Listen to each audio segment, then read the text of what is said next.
안녕하십니까. 뉴스연구의 전용상입니다. 네, 이준희 기자입니다.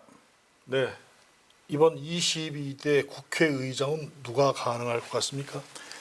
네, 지금 육선 고지 달성했잖아요. 추미애 의원 그리고 조정식 의원이 있는데요. 이 두 분 다 육선입니다.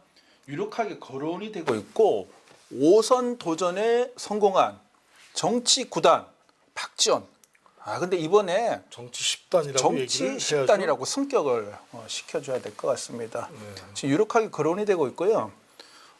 지금 아무래도 추미애 의원 쪽으로 민주당 당 대표를 역임을 했고 조금 무게감이 더 실리고 있습니다.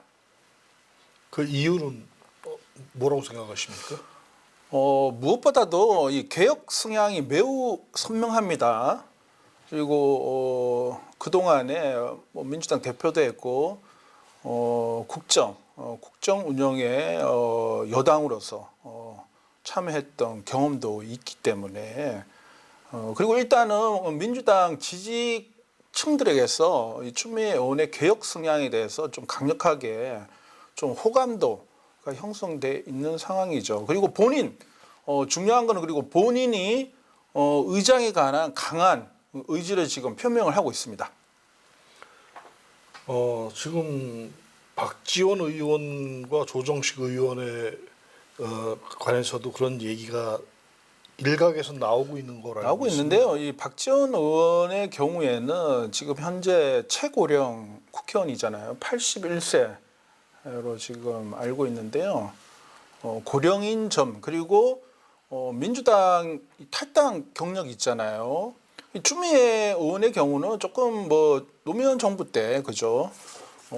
이 그 탄핵 그 행렬에 동참했던 이 부분이 있는데 이후에 삼보일배까지 하면서 또 사과를 했던 이 부분이 있잖아요. 그래서 아무래도 또 영남 출신이고 영호남을 구분하는 건 아니지만 그죠? 조금 보수층을 끌어안을 수 있는 이런 부분도 제가 봤을 때는 추미애 의원이 좀 가지고 있다고 보여지고요. 가장 중요한 점은 추미애 의원이 국회의장에 관한 강력한 확신, 자신감을 지금 표명을 하고 있습니다. 그리고 그러한 역할이 주어진다면은 거부하지 않겠다, 회피하지 않겠다라는 그런 의지를 오늘 언론 인터뷰를 통해 표명을 했잖아요. 네. 그 과거의 의장들하고의 그 차이를 조금만 설명을 좀 해주실랍니까? 대표적으로 지금 김진표 의장이 민주당 일당이기 때문에 국회의장을 지금 21대 국회 후반기 국회의장을 하고 있는데 그렇죠. 비판을 많이 받고 있습니다. 이 개혁 입법을 처리를 하지 않고 늦추고 있는 이 현상이 되게 지금 많이 표출이 되고 있는데 물론 이 국회라는 거는 여야 협상을 통해서 본회의나 중요한 법안 처리를 합의를 통해서 하는 부분이잖아요. 의회 정치의 기본은 대화와 타협, 협력이기 때문에 그게 필요하긴 한데 이견이 생겼을 때 타협이 되지 않을 경우에는 다수결의 원리가 있잖아요. 그럼 민주당이 지금 추진하고 있는 대표적인 게 고 최수건 해경 사건, 그렇죠. 순직 사건에 관한 국정조사 이런 부분이 있는데 국정조사는요 여야 합의가 아니라 민주당이 요구를 한 사안이에요. 그럼 국회의장이 결심하면은 이 V6가 통과시킬 수 있는 부분인데 이걸 하지 않고 있습니다. 그리고 지금 그동안 거부권 행사를 인해 가지고 윤석열 대통령의 거부권 행사를 인해서 민주당이 제안했던 김건희 여사나 방송사법 이 다수의 양곡법 포함해서 이런 법안이 본회의를 통과했지만 윤석열 대통령의 거부권 행사를 위해 무효에 거쳤잖아요. 간호법도 있고 그러면 이때 김진표 의장이 국회의 어떤 입법권을 사실상 대통령이 거부를 하고 이게 한두 차례가 아니라 거의 대여섯 차례 이상 간 건데 강력한 입장 표명을 했어야 되는데 전혀 그렇지 않았잖아요. 그렇죠. 그래서 민주당 지지층뿐만이 아니라 개혁 성향을 갖고 있는 국민이 보기에는 미흡한 거죠. 그에 비해서 추미애 의원의 경우에는 국회의장의 임무가 이게 균형성이나 이런 부분도 되게 중요한데 반드시 중립을 지켜야 되는 건 아니다라는 얘기를 했거든요. 필요하다면 개혁 법안에 관해서는 자기가 의지를 갖고 통과시키겠다라는 국회의 표현이거든요. 목소리를 그대로 낼 수 있어야 그렇죠. 된다라고 하는 부분인 거예요. 국회의 입법권은 온전히 네. 행사가 돼야 되는 거죠. 그렇죠. 예. 그렇기 때문에 우리가 행정권 그죠? 상권 상권이 분립이라고 분립이 하는 돼 있는 부분에, 거잖아요. 네, 그렇죠. 예, 그걸 봤을 때는 저는 추미애 의장의 그 주장이 타당하다고 봅니다. 그리고 조정식 의원의 경우에는 또 이재명 당대표의 또 핵심 측근이잖아요. 그렇죠. 현재 사무총장이고. 그래서 아무래도 22대 국회 개원에서 바로 국회의장을 하기에는 또 친명체제에 관한 약간의 또 국힘 쪽에서의 거부감이랄까 이런 것들이 작용할 수 있거든요. 그러니까 그걸 그렇겠죠. 봤을 때는 네.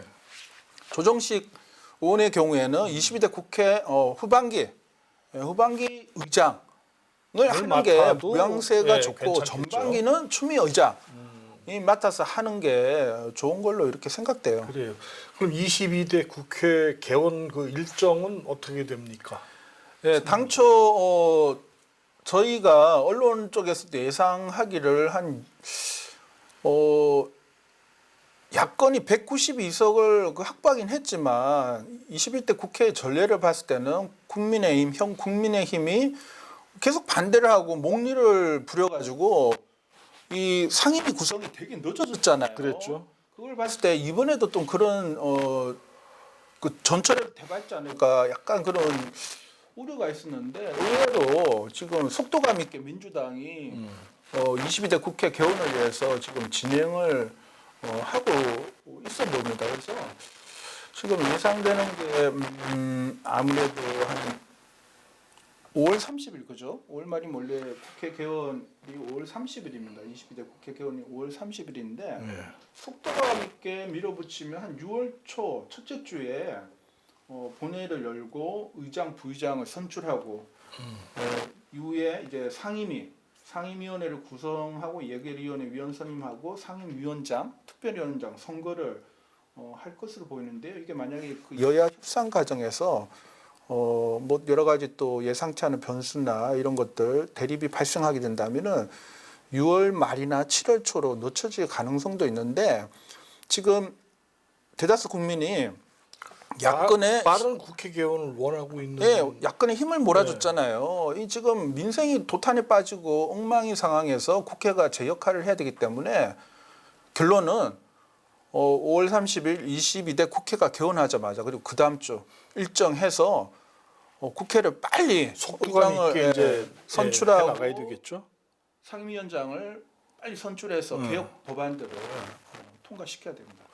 그래요. 하여튼 그 성공적인 22대 국회를 기원하면서 또 오늘 여기서 끝내야 되겠죠. 네, 22대 국회는 정말로 21대 국회에서 전반기 후반기 의장이 보여줬던 그런 안이라고 나태한 이런 모습들 보여주면 안 돼요. 너무 우유부단했던. 네, 우유부단하고 모습이었죠. 지금 보면은 지금 국회가 이제 거의 끝날 시점인데 그죠? 선거 직전 그리고 그 상황에서 국회의장이 해외 순방을 다니는 이런 일이 벌어졌잖아요. 참그 뭐이 국회의장 그렇고 좀 그러네요. 그러면 안 되죠.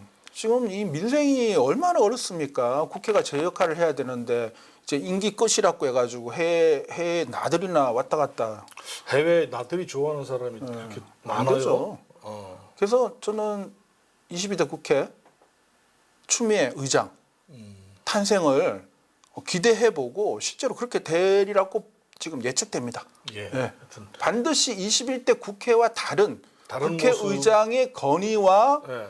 또 통솔력, 리더십을 발휘해서 개혁 법안들 강력하게 입법하고 통과시키고 개혁해야 됩니다. 그럼 자 22대 국회의 성공적인 그 출발을 기원하면서 오늘 여기까지 말씀드리겠습니다. 자, 감사합니다. 네, 고맙습니다.